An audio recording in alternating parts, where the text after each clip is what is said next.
antes da mensagem, que a gente possa mais uma vez, agora sentados, entender um pouco o que essa música disse no refrão. A gente pode cantar mais uma vez o refrão dela?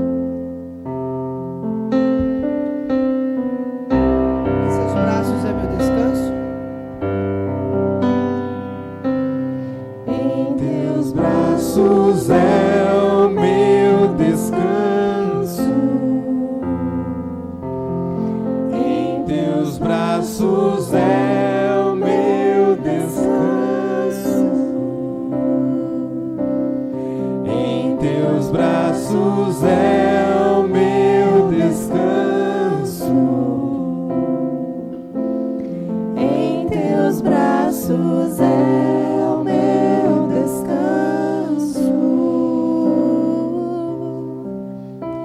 Senhor Deus e Pai, que o Senhor nesse momento, Deus, abra nossas mentes e coração para receber a mensagem, Deus. Peço especial, Deus, que abençoe grandiosamente a vida do Felipe, que tenha a responsabilidade de ministrar a sua palavra aqui na noite de hoje, Deus. Que nossos corações estejam receptivos à palavra, Deus. Que o Senhor traga conforto aos nossos corações, ó Deus. Que o Senhor traga leveza para nossas vidas, ó Pai. Em nome de Jesus, Senhor, que eu peço e agradeço. Amém. Amém.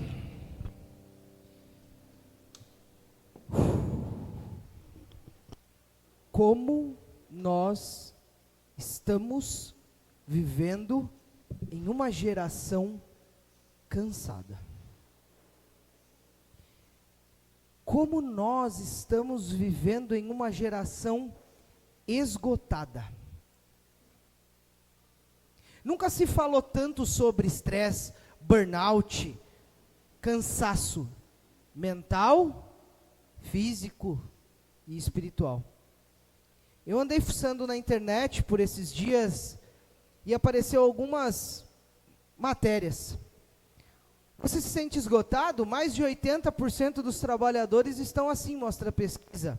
60% dos colaboradores relatam estar se sentindo sem disposição para trabalhar. E 67% sentem que precisam provar dos seus valores no emprego.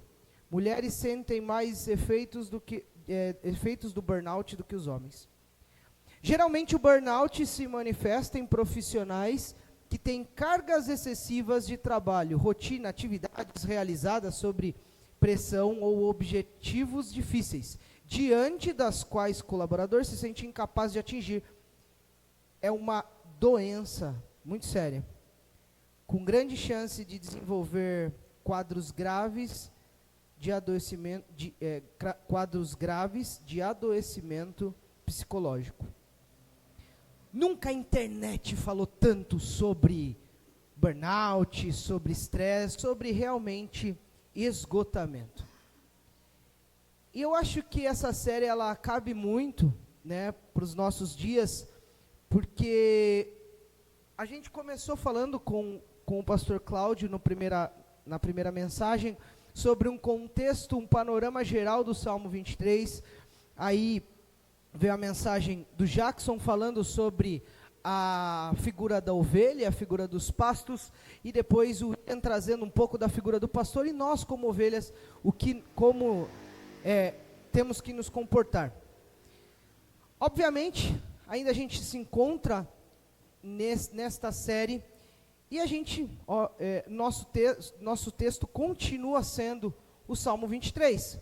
O Senhor é o meu pastor e de nada terei falta, em verdes pastagens me faz repousar, e me conduz a águas tranquilas. Restaura-me o vigor, guia-me nas veredas da justiça por amor do teu nome. Mesmo quando eu andar em um vale de trevas e de morte, não temerei perigo algum, pois tu estás comigo, a tua vara e o teu cajado me protegem. Eu falei isso no Reels da mensagem, né, que a gente posta lá no Instagram. Eu acredito que esse salmo é o mais visto em todo mundo, depois, juntamente com o Salmo 91. Eu acho que ele é o aeroporto de mosca lá da estante da galera, que a galera mais gosta de deixar aberto. Não sei porquê, né? Porque o salmo pelo salmo ele não faz nada, a letra pela letra ela não faz nada. Mas com certeza é o salmo mais falado e recitado do mundo. Eu lembro quando meu pai, quando eu era criança, ele falava para a gente decorar esse salmo. E a gente decorava o salmo inteiro, eu e meu irmão, e era muito legal. Só que, só depois, eu comecei a prestar uma devida atenção para esse salmo. E eu convido nós aqui, igreja, a entender um pouquinho mais a fundo o que esse salmo quer trazer para a gente hoje. O Senhor é o meu pastor e de nada terei falta. Hoje, nós vamos meditar no versículo 2 e no versículo 3. Porém, para entrar no versículo 2 e no versículo 3, a gente precisa rever um conceito muito importante que está lá no versículo 1. Brincar de trocadilho. Porque o Senhor é o meu pastor, eu não tenho falta de nada? Ou, eu não me falta nada, porque Ele é o meu pastor? Felipe, as duas frases são a mesma coisa. Parece que sim, mas a ênfase é diferente. Se o Senhor é meu pastor, eu não tenho falta de nada. A ênfase está no pastor, porque lá nada me faz falta. Eu não tenho falta de nada, porque Ele é o meu pastor. A consequência está no pastor. Então, meus irmãos, porque eu tenho Ele como meu pastor, eu não sinto falta de mais nada. Agora que eu entendi isso, eu não vou entrar nisso porque já foi falado um pouco sobre a figura do pastor e da ovelha. Agora que eu entendi isso, a gente pode entrar no versículo 2 e no versículo 3. Porque, deixa eu voltar até aqui. Porque quando eu entendo que Ele é o meu pastor e eu não sinto falta de nada, eu entendo que viver na suficiência é aprender a viver na dependência. Uma ovelha depende do seu pastor. Uma ovelha aprendeu a viver na dependência porque ele sabe viver na suficiência. Eu vou dar um exemplo que é muito legal. Samira, vamos lá. Quando uma das Marias, Maria 1, posso falar assim, né? Ela era pequenininha, eu acredito que antes dela dormir, ela pedia um leite. Lá em casa, com a Liz foi o Mumu, com o Léo é o TT, e agora ele descobriu que com a Liz era o Mumu, voltou a ser Mumu. Eu acredito que ela pedia o leite também, né? Era TT, era Mumu, era mamadeira? TT, legal. E aí antes dela dormir, ela pediu o TT. Legal. Quando ela pediu o TT, por acaso, ela falava assim: mamãe, eu quero meu TT. E por favor, eu gostaria de saber quanto de leite em pó a gente tem na lata. E quantas latas a gente tem no armário. E quanto está custando a lata. E se para o mês que vem a gente tem dinheiro para comprar essa lata. Graças a Deus, senão eu ficaria preocupado também se ela fizesse uma pergunta dessa. Mas sabe por que a criança não faz esse tipo de pergunta? Porque a criança sabe depender do pai. E a gente não sabe depender de Deus. Porque a gente faz esse tipo de pergunta para Deus. A gente faz assim, Deus fala assim: Felipe, é o seguinte, você tem que ir para o seminário. E eu falo assim: tá, Deus, eu vou para o seminário, mas eu tenho a gasolina que está caro, 2 pedágios de R$17 cada um, mais um na volta de R$5, e aí, como que eu vou fazer? E a gente não sabe depender de Deus. E eu vou contar uma história parecida com essa que aconteceu, eu petulante, nos meus 1,60 m, achando que eu tenho 2,10 m, cheguei para Deus e falei assim: Deus, eu não consigo ir para o seminário. Era uma vez que, começar uma história, né? Não, foi um dia em que eu tinha pago todas as contas. Eu paguei tudo. na minha ansiedade, paguei todas as contas, quitei todas as contas. Falei, paguei todas as contas. Aí, se eu não me engano, era o último dia do mês. E aí eu falei assim, beleza, né? Tudo quitado, tudo certinho. Aí era 10 horas da noite. Eu entrei no aplicativo do banco. Eu não tenho limite, porque o Jackson sabe, pessoas que têm ansiedade não podem ter limite, não podem ter cartão de crédito. Eu aprendi isso nas duras penas. Eu entrei na conta do banco, tinha lá tipo R$10 de limite. Falei, tudo bem. Daqui 2 dias cai o dinheiro, tranquilo. Não preciso de dinheiro para ir para a faculdade, tá de boa. Aí eu fui, acho que colocar o carro para dentro da garagem. A hora que eu bati a chave no carro, sem combustível. Aí eu falei assim, Deus, eu preciso ir para a faculdade amanhã. Eu não sei como eu vou, porque eu tenho R$10. Eu vou dormir. E eu vou acordar no horário de ir para a faculdade amanhã. E eu dormi. A hora que eu acordei, 3 horas da manhã, tinha um depósito de R$500 na minha conta. De um parceiro que tinha esquecido de depositar. 4 dias antes eu tinha esquecido. Gente, eu não estou falando que depender de Deus é esperar cair do céu. Eu estou falando que depender de Deus é saber que nele eu tenho suficiência de todas as coisas. Vamos então ver o que o texto fala para a gente. Ele me faz repousar em pastos verdejantes. Ele me leva para junto às águas de descanso. Ele refrigera a minha alma e ele me guia pelas veredas da justiça, por amor ao seu nome. Eu não li errado, tá? É assim que está no original, sempre enfatizando. Se a gente for por original, a gente vai ver que todos esses verbos, fazer, levar, refrigerar e guiar, eles estão num modo verbal chamado causativo. Esse é o modelo do verbo que está ali nesse lugar. Ele sugere uma ação direta para o verbo. E é interessante porque ele sugere uma ação direta de quem ele indica. Nesse caso, ele indica Deus. Então, é como se estivesse escrito: Deus me faz repousar em pastos. Deus me leva para junto às águas tranquilas. Deus me refrigera a alma e Deus me guia por pastos. Felipe, mas é exatamente isso que está escrito? Não, não é. Porque quando um hebreu, ele lê isso aqui,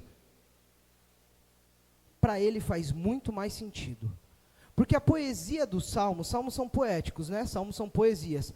Quando o hebreu ele lê isso, essa repetição, e Deus faz isso, Deus faz isso, Deus faz isso, gera nele um ato pedagógico de reforçar quem é Deus e o que ele faz para a vida do ser humano. E é muito interessante que ele faz esse cuidado divino conosco. E agora a gente vai entender a totalidade desse cuidado, que eu achei lindo isso quando eu estava estudando. Ele me faz repousar em verdes pastos, ele me leva, ele refrigera minha alma e ele guia. Esse poema é dividido em 5 partes. 2, 2, 1. Os 2 primeiros versos, ele está falando sobre um descanso físico. Ele me faz repousar em pastos e ele me leva junto para águas tranquilas. Os outros 2, ele fala sobre um descanso espiritual. Ele refrigera minha alma e ele guia-me pela vereda da justiça. E o último é a conclusão, para a glória de Deus. Por amor ao teu nome. Descanso completo, físico e espiritual, para a glória de Deus. Completude. Agora eu entendo, porque se eu tenho um pastor, nada me falta. O que nada me falta? Um descanso físico, um descanso espiritual, para a glória de Deus. O versículo 2 e 3 do Salmo pinta um quadro como um pastor supremo que cuida das necessidades do seu povo. Ele provê descanso físico, dos verdes pastos, das águas tranquilas, restaura a alma e oferece uma orientação moral. Este versículo integral é motivo do compromisso de Deus com o seu próprio caráter. E a partir de agora, então, a gente vai ver três pontos onde a gente entende o caráter, a figura desse pastor.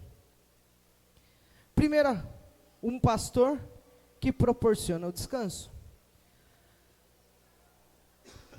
Davi, quando escreve esse salmo, ele nos fala que nós iremos deitar em pastos verdejantes, ou em verdes pastos. Isso não é apenas um local que Davi está citando. A gente viu com o Jackson sobre a figura da ovelha e o que ela procura, e como são os apriscos. Os pastores precisavam atravessar uma jornada até chegar em pastos aonde realmente estariam ali para descansar as ovelhas. Na vida do pastor, pastos verdes representam segurança, porque ele encontrou um lugar longe do deserto para descansar. Assim Deus oferece para nós um lugar em segurança, longe do deserto. Ao mesmo tempo ele fala que ele guia mansamente até as águas tranquilas. É interessante porque se as ovelhas encontrassem águas agitadas ou águas com correntezas, as ovelhas não poderiam beber dessa água, elas não conseguiriam beber, elas se assustariam com o barulho dessa água. Isso também nos mostra segurança. Na aridez do deserto, a água é vital para a vida. O pastor precisava encontrar água tranquila. Água tranquila significa paz, refresco, refrigério. Em um mundo cheio de agitação, em um mundo como nós acabamos de falar, que nós estamos sentindo esgotados, Deus nos promete um lugar calmo, onde as águas são tranquilas. Não existe restauração no meio do tumulto. A ordem deste versículo é exata. Deus traz um descanso físico para trazer um descanso espiritual. Não existe restauração de espírito sem você estar calmo no seu físico. Por isso, Deus nos guia mansamente para longe do caos. Felipe, e o que é caos? É interessante que eu fui pesquisar sobre isso. Porque muitas vezes nós buscamos sustento em lugar errado. Muitas vezes Deus nos chama para deitar em verdes pastos e beber de águas tranquilas, confiar nele, prover ele sustento, necessidade, mas nós não vamos. E sabe o que quer dizer caos? Confusão, desordem e perturbação. Deus oferece refúgio. Ele nos chama para sair do tumulto. Ele nos chama para sair da confusão. Ele nos chama para sair da desordem. Ele nos chama para sair da perturbação. Devemos buscar esse momento de tranquilidade através da Bíblia, através da oração, através das nossas devocionais. Mas sabe qual que é o problema? É que a nossa vida está tão corrida, a nossa vida está tão agitada, a nossa vida está tão... tudo, que a gente não consegue ouvir a voz de Deus. Quero fazer uma brincadeira com vocês aqui agora. Eu vim de um acampamento de adolescente, então eu tô todo na dinâmica hoje. Tô brincando. Eu queria que vocês agora, quando eu falar 1, 2, 3, eu queria que todos aqui falassem o nome completo de vocês. Pode ser? Eu vou falar 1, 2, 3, todos em alta voz falem o nome completo de vocês. Pode ser? Pode ser? Então vai lá. 1, 2, 3. Agora eu quero que fale alguma coisa para mim. Anete, qual que é o meu nome completo? Pô, eu falei aqui. Não ouviu? William, qual que é o meu nome completo? Pô, eu falei aqui. Não vou falar. Sabe por que eu não vou falar? Eu não vou falar de ninguém aqui. Porque isso é caos. É bagunça. É barulho. E a gente está tentando ouvir a voz de Deus no meio desse tumulto. E a gente acha que vai conseguir ouvir a voz de Deus no meio desse tumulto. A gente precisa entender que Deus quer nos tirar desse tumulto. Só que a gente precisa entender isso. Ele quer nos levar para as águas tranquilas. Só que a gente precisa entender isso. Deus nos conduz a um lugar de paz. Segundo ponto. Um pastor que restaura. Refrigera a minha alma, guia-me mansamente às veredas da justiça por amor ao seu nome. Esse refrigera, a raiz do verbo dele é como se fosse retornar ao vigor, renascer, trazer de volta aquilo que estava fora, né? Refrigera a minha alma traz a ideia da renovação, da restauração. A palavra hebraica aqui usada, ela implica um retorno ao vigor, uma cura, uma profunda essência em realmente aquilo que volta. Se a gente for para Isaías capítulo 40, é a mesma palavra que é usada. Ele fortalece o cansado e dá grande vigor ao que está sem força. Onde Deus promete renovar a força do cansado. Este é o mesmo Deus que restaura a nossa alma. Este é o mesmo Deus que nos dá força quando estamos exaustos, quando estamos abatidos. Ele me faz repousar em pastos verdejantes. É o mesmo pastor que restaura, e por isso nada me falta. Quando eu entendo que através dele eu tenho completo descanso, eu entendo que nada vai me faltar.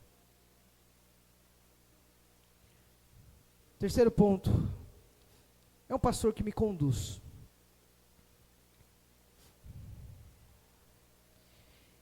Ele guia-me pelas veredas da justiça, por amor ao seu nome. Aqui nós vemos dois grandes movimentos do texto. Ele vai me guiar pelas veredas da justiça. Ele nos conduz dentro dos caminhos retos. E por amor ao seu nome, ele nos guia não apenas para o nosso bem, mas para que o nome dele seja exaltado através das nossas vidas. Deus nos guia pelas veredas da justiça. Isso significa que ele nos conduz dentro de caminhos retos, mostrando como viver de maneira justa e íntegra. A verdade é que esses caminhos refletem o caráter e a bondade de Deus, porque esses caminhos refletem o nome de Deus, por amor ao seu nome. A motivação de Deus nos guiar por esses caminhos é única e exclusivamente glorificar o nome dele. Só que isso é tão bonito e é tão maravilhoso que ele age pela sua santidade e glória para nos guiar para que o seu nome seja exaltado através das nossas vidas. Eu já falei um pouco isso sobre o Evangelho e eu acho que é isso que é lindo, que Deus não precisava disso. Ele não precisava nos conduzir nos caminhos retos. Não precisava nos mostrar isso. Não precisava nos deixar ver todo um plano que ele tem para a nossa vida e para a humanidade. Mas ele nos dá descanso espiritual, descanso físico, para a glória dele, para que nós sejamos reflexo da glória dele para as outras pessoas. nós temos um compromisso muito sério de entender esse salmo. Sabe por quê? Porque tem muita gente lá fora, no meio de um caos, no meio de um desespero total, que não sabe aonde encontrar paz, aonde encontrar refúgio, aonde encontrar descanso. E só existe um lugar aonde a gente vai encontrar a verdadeira paz. E esse lugar se chama cruz. É só ali que a gente pode encontrar a verdadeira paz. Ele nos guia para longe do caos. Não adianta a gente chegar aqui, sentar, ouvir todos os domingos, sair pelaquela porta e falar, agora eu entendi. E falar assim, Deus, aguenta a mão aí, domingo que vem eu estou aí. Senta aí, vou deixar minha cadeira limpinha para você sentar aí, e agora eu vou pegar segunda-feira, né? Segunda-feira é brava, segunda-feira eu vou voltar. E aí a gente fala, a gente coloca Deus dentro da caixa chamada igreja. E aí, de segunda a sexta, eu estou nisso aqui, ó. Eu estou vivendo um caos. E aí Deus fala para mim, cara, eu quero te tirar daí. E você fala assim, ai Deus, espera aí, domingo a gente se fala. Cara, eu quero te tirar daí, eu quero te dar descanso. Calma Deus, domingo a gente se fala. Chega disso. Chega disso. Não dá para você ser amigo de um cara que você fala só uma vez por semana. Não dá para você ter relacionamento sincero de uma pessoa que você fala uma vez por semana. Não dá para você confessar coisas para uma pessoa que você só fala uma vez por semana. Não dá para essa pessoa te confessar coisas que você fala uma vez por semana. Não dá para essa pessoa te ajudar se você só vê ela uma vez por semana. É muito mais sério do que a gente pensa. E aí, igreja, o problema é que a gente não sabe descansar. O problema é que a gente não sabe descansar. E eu vou contar uma coisa aqui para vocês, tá? O que Satanás... Nossa, Felipe, você falou Satanás. Desculpa. Esse é o problema, eu acho, que às vezes a gente para de falar coisas sérias no púlpito. O que mais Satanás quer dentro da igreja é isso, que a gente não saiba descansar. O que mais ele quer é isso aqui, que a gente entre, escute, saia ali e fala assim, Deus, domingo que vem a gente se vê. Sabe por quê? Porque se eu não converso com ele durante a semana, se eu não sou próximo, se eu não sou íntimo dele durante a semana, eu não consigo escutar, e não consigo discernir, e aí vai ficar aquela barulheira que a gente viu aqui, e Deus tentando falar com você, e você não ouvindo o que Ele tem para falar para você. E sabe o que acontece? Isso fica normal, e aí Satanás adora isso, porque vira um clube. Pô, eu venho aqui de domingo, escuto uma música, escuto umas palavras que confortam o meu coração, até às vezes me confrontam, mas é isso, e está tudo bem. Só que isso não gera mudança. E eu vou falar uma coisa para vocês. O conselho, o pastor Cláudio, a gente não pode fazer nada por isso. Posso te ajudar. A gente pode orar junto, a gente pode fazer um discipulado, a gente pode ler a Bíblia junto. Mas algumas ações, você precisa se jogar do barranco. Chega. Não é assim. Não é isso que eu quero para a minha vida. Eu quero aprender a ouvir a voz de Deus. E a gente está assim, nesse modelo. Carregando um peso totalmente desnecessário. Trazendo para dentro da igreja um monte de coisa, saindo de dentro da igreja com as mesmas coisas. Achando que depositou tudo no altar e dentro da vontade de Deus, mas não depositou nada. Falou assim: Deus, está aqui meus problemas, mas deixa eu levar embora, porque segunda-feira começa, né? A gente está assim, igual eu. Comecei a pregar com a bolsa e estou com a bolsa. Peso desnecessário. E se eu saísse daqui com a bolsa, ninguém nem ia perceber. Por quê? Normal. A gente está assim dentro da igreja. Entrando cheio de problema.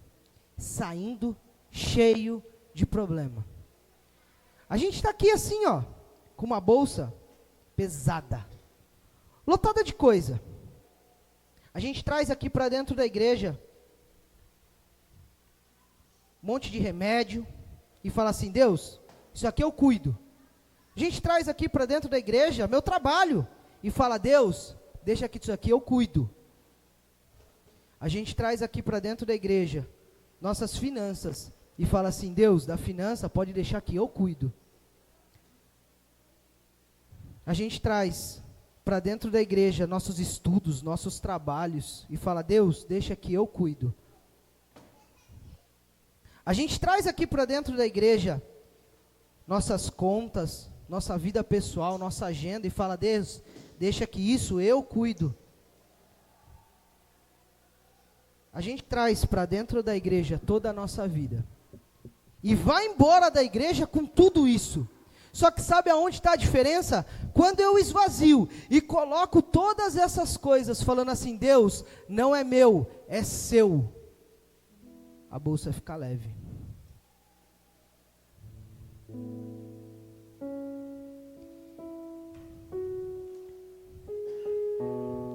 Mateus capítulo 11, versículo do 28 ao 30.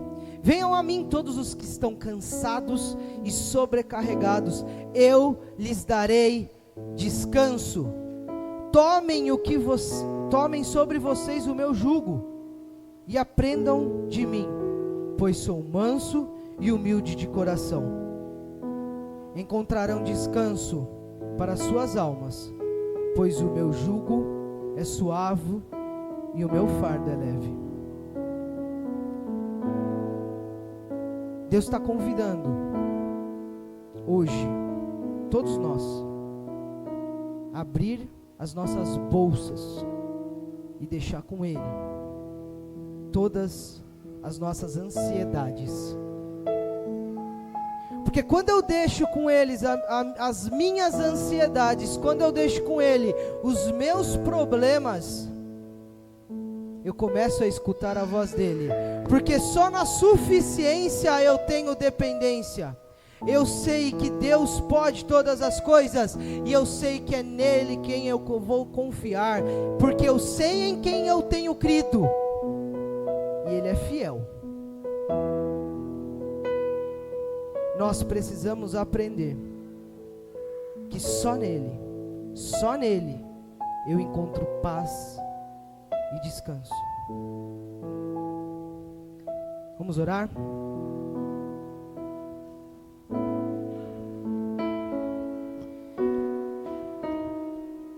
Senhor,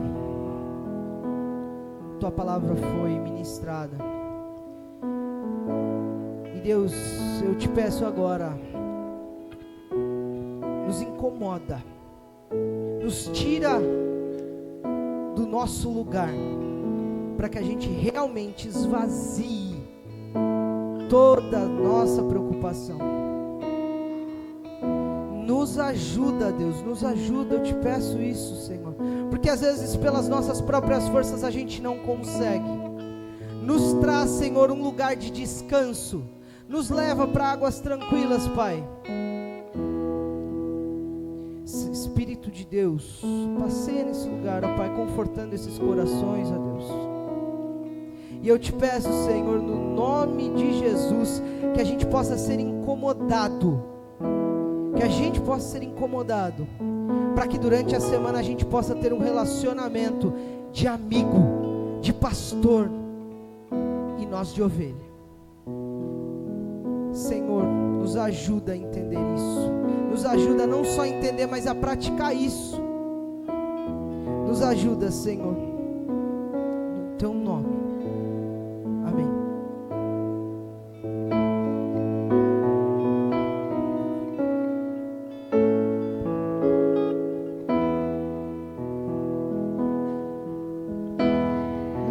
Tenha sobre ti